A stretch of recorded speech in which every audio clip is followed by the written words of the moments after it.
Hello and welcome. My artist name is Hubert Buddinski. For anyone who does not know what an artist name is, it is a persona an artist uses in association with their work. Kind of like a public media name for actors, a pen name for writers, or for anyone associated with a bad movie, Alan Smithy. This video's purpose is to teach you how to make some origami pieces with common materials at home. What? You don't all live in a sci-fi fantasy world? Just me, I guess. Well, anyway, let's get started. This is Home Arts with Hubert Buddinski, or HA with HB. So the first thing we're going to go over is materials. Since we are doing a home art project, I'm just going to simply use 8.5 by 11 printer paper. A very common material found around the home. It is not always the best to start off with origami if you're new to it, because it can be a little thicker and more brittle than common origami paper. But realistically, if you do not have origami paper, anything can really be used. Just keep in mind that the thicker and more brittle the paper, the more difficult it will be to fold, especially with more intricate folds, and the more likely it is to rip. But I often like to try to experiment, find just recyclable paper that I would normally throw out, something like old newspapers or pictures that I've printed out, things that just might come in the mail, as long as it doesn't have any kind of personal information, that is. I suggest starting off a little more simple, and as you move on and become more comfortable with the folds, you can start upgrading yourself to some other kinds of materials. I often like to use sticky notes. I find that they can also be a good practice for more difficult papers. They are fairly thin, though they are also smaller, so keep in mind that the ratio of thickness to size can be pretty difficult, but, and working with a smaller piece like this can be also a little more difficult if you're not used to the folds yet, if your muscle memory has not quite been established, but it is a fairly inexpensive, as long as you get cheap post-it notes, and a fun way to kind of practice your skills and eventually come up with some nice little pieces. These are actually a few little sticky note creations I myself made. I've coated them with a clear varnish spray, just so that they can ultimately harden. I plan to glue these to the backs of tacks and put pin backings on them and create little pins out of them. So there's actually a very wide variety of practicality when it comes to origami. You can just make little paper crafts and ornaments, but you can also go and make jewelry and other objects out of basically all kinds of paper that will make each piece unique. So let's get started. I'm going to be using printer paper, as I established before. The problem with printer paper like this, 8.5 by 11, for most pieces at least, is that it is rectangular. Most origami is going to start off requiring a square. So to get us set up, I'm going to actually show you how to just do a simple cut to make a square out of a rectangle. For most of you, this might be just common knowledge, but just to get everybody kind of on the same page, I'm going to start off. So first, we're going to take the piece, and you're going to take the short end and fold it so that it lines up with the long end. Now, keep in mind, I am holding the paper in the air so that the camera can pick it up. However, it might be easier for you to fold as we're doing this on the table. Feel free to stop the video, take your time looking up and down, back and forth from the video to the table. That way you might be a little more comfortable with making these folds and figuring out what I'm doing. I, however, will be trying my best to keep the paper held up in the air so that it's visible on screen. I do also apologize if I am having a little bit of issues with staying in physical continuity right now. Being a spirit, I tend to kind of fade. Also, my camera does not always pick me up. So we're going to start making that simple fold. And I find just pinching and creasing several times when you make a solid fold can be very helpful. Sometimes you don't always want to do that with origami because it can solidify a fold that you don't want to be physically present on the piece at the end. But for the folds that are very precise and physically solid, you do typically want to really press down. So now that we've gotten that, I'm going to take this top part and fold it back so that the fold lines up with the edge of the short paper. And I'm going to fold back the other way as well. Make that crease nice and solid and make sure it is straight. It's easy to sometimes fold it one direction and not realize that there's a little bit of an edge there. Okay. Now that we have our crease, we're going to cut it. So now for this situation, we will need scissors just to cut this, but for most origami, you're not actually going to ever cut, tear, tape, or glue.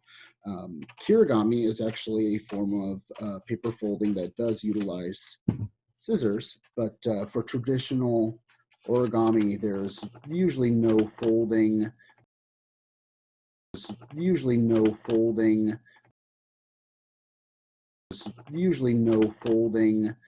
No cutting, no taping, no pasting, no tearing involved. It's simply folding the paper to become the piece you want after you have the initial shape. So now that we have a square, we can move on to our first piece. So the first one we're going to create is a lotus.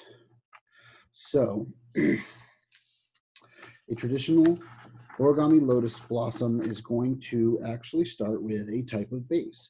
So like with a lot of different kinds of art, it comes with its own language. Origami will have different kinds of terms used to describe folds, and even some diagrams and images used to explain things to people so that they can learn how to make the piece without the barrier of language. In this case, I'm only going to point out a few very simple folds and terms for our piece, since that's all that's really necessary, but I will point out those more specific ones. So the first thing we're going to do is fold a base known as a Buddinksi base, B-L-I-N-T-Z. The Buddinksi base is going to be a common origami base. There are actually quite a few out there if you're interested in looking up and trying out a few of them yourself and what different kinds of origami can come from them. So the Buddinksi base is going to start by folding to a triangle like this. Edges line up.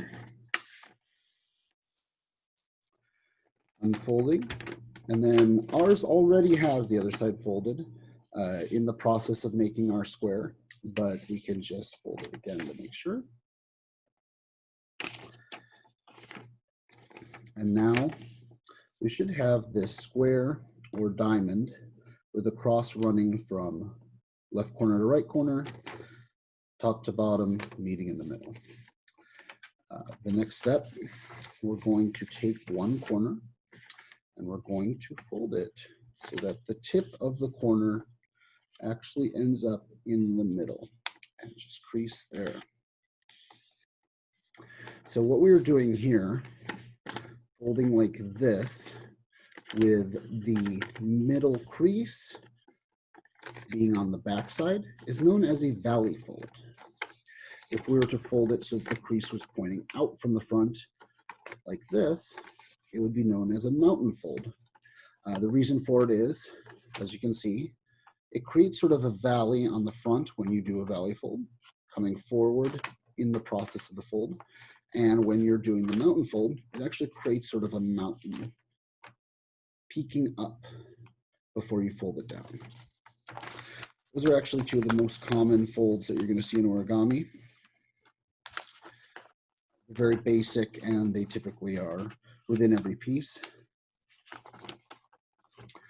Now that you've gotten that nice and creased, we're going to turn to the next corner and we're going to do the same.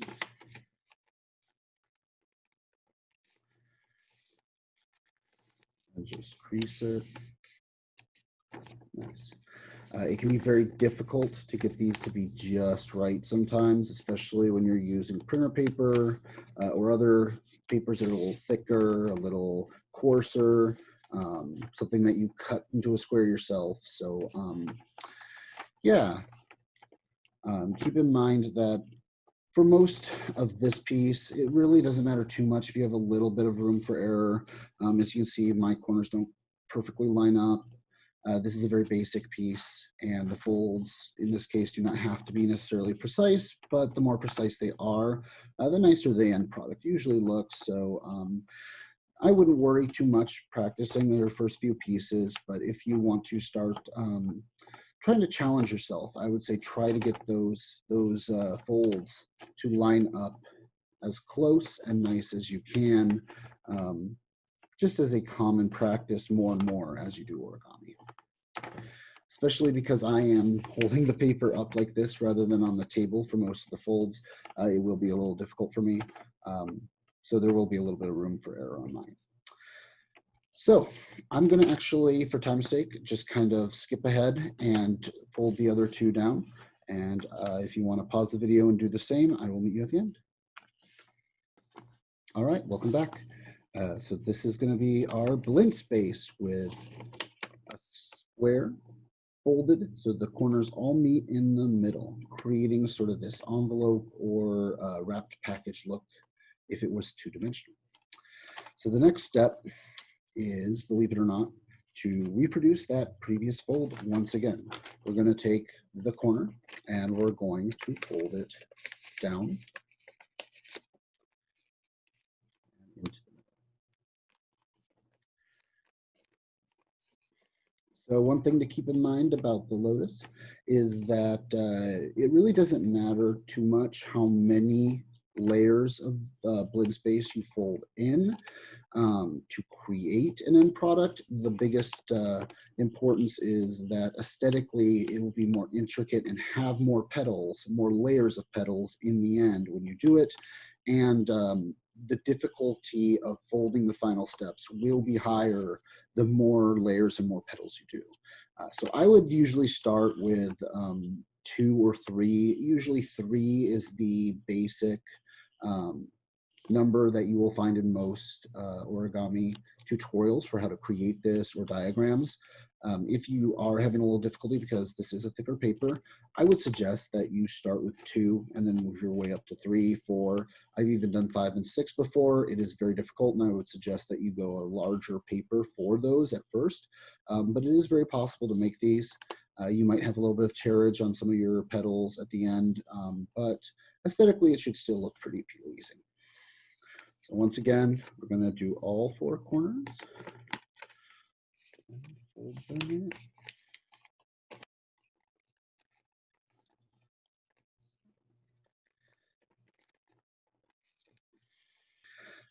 And now, like I said, for this one, I'm going to do 3 layers. So for those of you that are doing 2, you can just move on with the video once you get your second layer done. I'm going to jump ahead and do the 3rd layer off camera. But I'll show you what it looks like at the end. And yeah, we're just going to do the exact same thing, folding all corners to the middle to make that 3rd layer. I'll see you in just a second.